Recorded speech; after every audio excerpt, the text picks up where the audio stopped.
રાજકોટ જિલ્લાના ધોરાજીના ખેડૂતોની સ્થિતિ પાયમાલ બની છે। માવઠાથી પહેલેથી જ નુકસાન ખેડૂતોને હવે અસંતુલિત વાતાવરણે ફરીથી રોવડાવ્યા। ધોરાજીના ડુંગળી પકવતા ખેડૂતો સારા ભાવની આશાએ વાવેતર કર્યું, પરંતુ પહેલા માવઠાએ પાકમાં ફાલ બેસાડી મોટું નુકસાન પહોંચાડ્યું।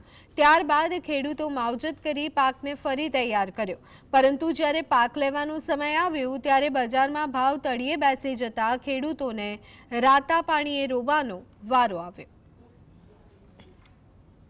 અત્યારે ડુંગળીમાં કમોસમી વરસાદને કારણે ડુંગળીના પાકમાં સારી એવી નુકસાની આવી છે અને અત્યારે એમાં ચારમીનો રોગ આવ્યો છે, જેથી કરીને ડુંગળીનો પાક 50% તો ફેલ હતો। હવે એમાંય ચારમીનો રોગ આવતા પાક નિષ્ફળ જવા ઉપર છે।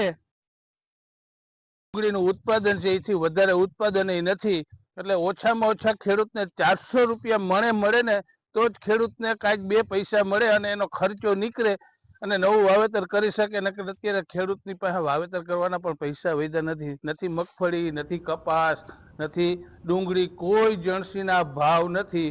બસ મારું એટલું જ કહેવાનું, સરકારને જેમ બને એમ ડુંગળીનો કાંઈક રસ્તો કરે।